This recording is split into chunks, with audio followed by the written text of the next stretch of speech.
just gotta come out here every workout, show that I can go against the best guys and dominate. But, I'm trying to do that to the best of my ability. Jahii Carson, born August 31st, 1993. Today's feature was one of the best players at every level he's been on, and by traditional standards, he was good enough to get the opportunity to see if he could be the same in the NBA. He's knocked on the door a few times, like Summer League with the Houston Rockets in 2014, and workouts with numerous NBA teams prior to the draft, but nothing stuck for the point guard that recorded the 8th highest max vertical ever at the Combine. As far as achievements, that ranks low on the list for a guy that was an explosive scoring guard in high school, which led to a Parade All-American and the Arizona Mr. Basketball Award in 2011. He was rated a top 5 point guard nationally and the best player in Arizona leaving high school, entering college with great expectations for the hometown kid looking to turn the program around. He managed to do that, bringing the Sun Devils from 12 and 10 wins the 2 seasons prior to him seeing the court to over 20 wins in each of his 2 years and an NCAA tournament appearance. In that span, Carson was the heart and soul of the team's offense, playing over 37 minutes per game his freshman year and over 35 as a sophomore, averaging over 18 points per game each season, along with an average of nearly 5 assists. The offense centered around whether he could make plays or not, and in that role, he flourished and made his teammates better as well. He became the Freshman of the Year with Shabazz Muhammad and All Pac-12 both seasons. In the country, there weren't a handful of guys better at his position, and all that looked good enough to hear his name called in the draft, and it was not.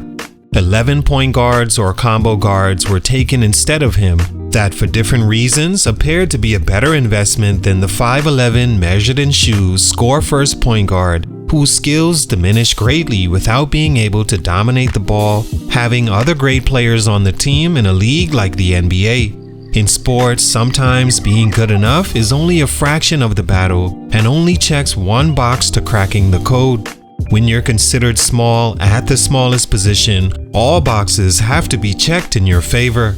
Things like timing, circumstance, as in how well you fit with the offense or defense, whether an opportunity to shine comes along, and everything else from financials to fan reception. Since the year 2000, 1.2% was the percentage of under 6-foot players that were drafted into the NBA, which stacked the odds against Carson and ultimately succeeded in keeping the high flyer out the league for these reasons. What happened? Let's talk about it. Salute to Darrell Rashad on IG for this request. It's your boy JC Stunted Growth. Let's get it, man. Take a minute to like, subscribe, and comment on who I should do next.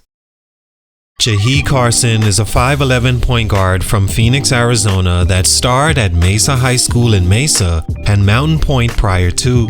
Both his parents were former athletes, which greatly trickled down to him, allegedly dunking a basketball for the first time at 13 years old at 5'3". By his junior year, he was a flat-out star, averaging 23.7 points and 5.6 assists per game, upping that to over 32 points per game and 6.6 assists a year later, leading to a 4-star ranking Mr. Basketball and Parade All-American with his choice of big-time schools to attend. He chose Arizona State over Arizona, Oregon, and UCLA. Reasons being because of the immediate opportunity to come in and do what he did, which is immediately become the leading scorer for the team and have the ultimate green light with the offense built around him.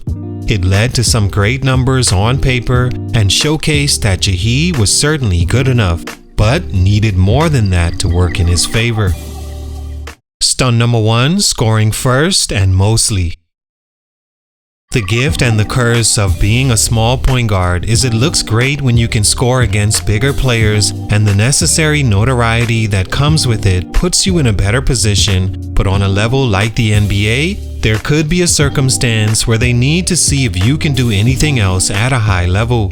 Isaiah Thomas is also a small, score-first point guard and struck timing gold being the last pick in the 2011 draft, and although that was disappointing to slip that far, he went to a situation perfect for him to play the exact game he's been playing all his life. Sacramento needed a second-string point guard and saw Jimmer Fredette as that behind Tyreke Evans, who they had high hopes to develop into a star. In his first year, he was already better than Fredette, so quickly became second on the depth chart, and in year 2, it was clear Jimmer was to be a bust, and Tyreke Evans couldn't match his rookie season, leading to him being traded and Isaiah having a clear path to starting at point. His circumstance was everything. For Carson, who entered college and had to sit out his true freshman year because he was academically ineligible, affected everything and placed him on an alternate timeline where those teams that year weren't looking for a small point guard whose scoring is his first option. He would have needed the ball in his hands every possession to be effective. That just wouldn't have been the case. Teams told him themselves they knew he could score, but were looking to see if he could run a team by keeping everyone involved and playing at a high level. During Summer League with Houston after going undrafted, he averaged 8 points and 1.6 assists. For a score-first point guard, that was not encouraging. For a guy teams needed to be multiple different things more than score, he also didn't show he could be the pest they wanted on defense and also an off-the-ball shooter, seeing as most teams are equipped with a franchise cornerstone already, so working with them efficiently was a want that wasn't received, leading to him ultimately cut by Houston after Summer League. Stunt number 2, wrenches in the plan. There were opportunities to stick around the league through the D-League and hopefully a circumstance opens up, but Carson decided against it because he says he wanted to play basketball at the highest level so he could show NBA teams that he remained relevant and performed well enough for an opportunity.